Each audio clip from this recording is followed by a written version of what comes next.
Cheat on my friend, I'll kick you out of high school. I was told from r/ProRevenge that this story belongs here. This story happened back when I was in high school, about 5 years ago, so I think it's safe to talk about now. One of my good friends and teammate, we'll call him Stan, had a girlfriend, we'll call her Liz, back during our junior year of high school. No one on our team really liked Liz. She was pretty self-centered and was always that obnoxious girl in class who always wanted to be the center of attention. She also was one of the more attractive girls in our class, and she knew it. Liz was the kind of girl who would do anything to be popular, and in this case, that meant getting in a relationship with our top wrestler/football player. Stan, however, is a great guy. He was team captain, scholar athlete, took advanced courses in school, and I'm not even kidding when I say he was friends with everyone in that school. So coming into junior year, when most athletes go from the JV squad to varsity, it was no surprise that Liz started flirting with Stan more and hanging out around him in the halls during lunch and before school. Soon Stan and Liz got together and made it Facebook official. Of course, people were happy for them, but my teammates and I could tell, soon after they got together, that she was not a good match for Stan. She was very pushy. She always invited herself to our team get-togethers, which mostly was 10 to 15 guys in a house watching Monday Night Football or playing games and going over our playbook. Anytime Stan would go out anywhere, Liz would try and force her way in somehow, and if Stan went out without her, she would constantly text him and make him feel bad for not inviting her, thus ruining his time, since he would spend most of his time on the phone with her calming her down from her tantrums. However, after about 3 months of being together, one of our teammates found she made a profile on a dating app. We told Stan about it and he confronted Liz. Somehow she made a good enough excuse that Stan bought it and they stayed together, but not for long. About 3 weeks after the incident, Stan caught her cheating on him with another guy from a different school. He saw them at a restaurant holding hands over the table. He was picking up dinner for his family. After he dropped the food off at home, he went to Liz's place to find her sitting on top of this guy, making out, and with the guy's hands on her chest. Her house had one of those small angled windows next to the front door where when the blinds are up, you can see into the living room from behind the couch. He took a photo and left, holding back tears and feeling broken. They broke up that night, and since that was Stan's first real girlfriend, it really took a toll on him. His grades started slipping. At this point, he was in wrestling season, and he lost a lot of weight from stress and not eating. All his friends tried to cheer him up, but what made it worse was the fact that not even a week later, Liz was with some new guy, not even the same guy from the photo. She also rubbed salt on his wounds by openly talking to our classmates, saying how great the new guy was in bed. Liz was Stan's first. My teammates and I were pissed. We were watching as our friend was getting more and more sad each day, and how Liz kept screwing with Stan emotionally. This continued for about 5-6 weeks. That's when we had enough. It was time to kick her out of our school. Now the state we lived in had just passed a law allowing the use of recreational marijuana for people over the age of 21, but shops weren't open yet. So I contacted my older brother, who had just graduated from college from a town notorious in the state for its pot culture. I told him the story and gave him some money to get some green stuff.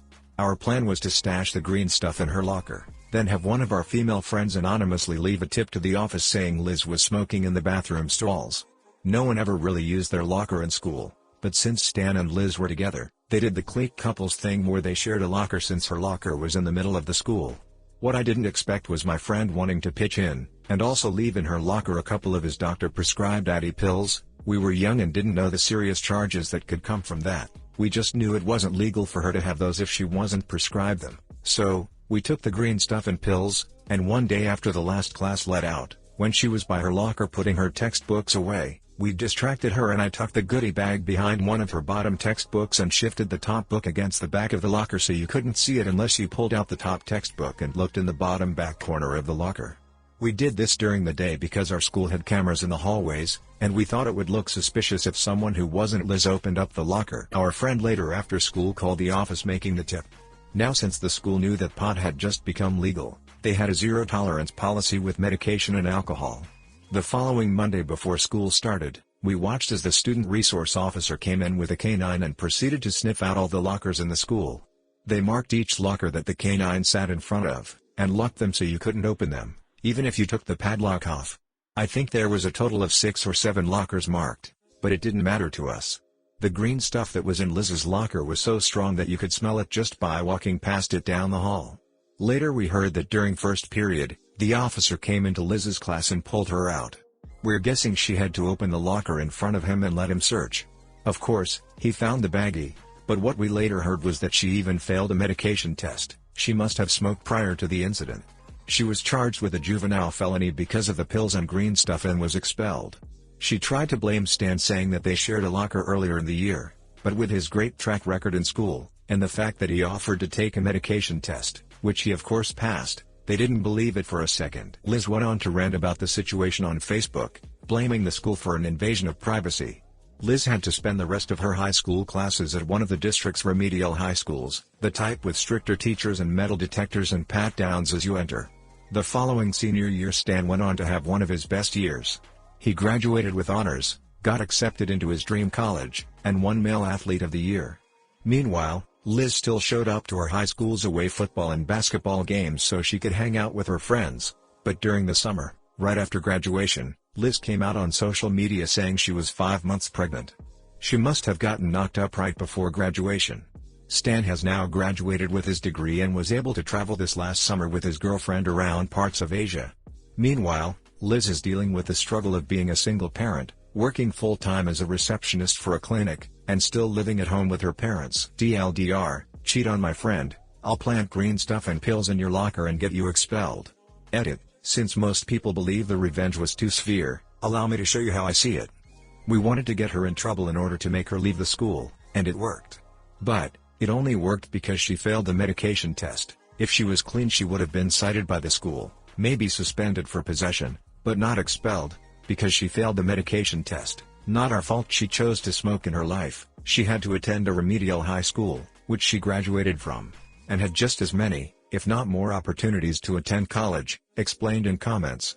When she turned 18 during that senior year, because it was a juvenile offense, it was dropped. She was no longer a minor, so it was completely off her record why she was able to pass a background check for her job in a clinic. What's preventing her from going to college, I believe, that is if she wants to attend a university, is the fact that she got knocked up and needs to support a child now. Again, this isn't my fault. She had unprotected romance and had a kid because of it. All I'm at fault for is making her switch schools, and putting a juvenile record on her for maybe about 7 months, which again, was lifted when she turned 18. Hi guys, please like, comment, and subscribe if you enjoyed the video. Whoever said it was too severe is in the wrong sub, because that is what it's about. Thank you. I keep reading comments where people say it's too severe, and that's the exact purpose of this sub. It's irritating the hell out of me. Girl did not get enough punishment for what she did. Cheating is wrong, and emotionally ducking with someone afterwards and making them sad is even worse. All the people downvoting have either cheated on someone, or have never been cheated on. Damn, even I want to be friends with Stan. Great story. A lot of kids in high school are assholes. Is she one? Absolutely. But this is a bit much. Yes, I understand the theory of nuclear revenge, and I would even applaud getting her back. She sucks. I just think it's a very uneven revenge for what she did. She didn't ruin his life. First breakups are rough, yet he was able to walk away relatively unscathed. So, this is a bit much. Jesus Christ. She deserved it. Do you mean actual football or weird American football? American football, with touchdowns and field goals.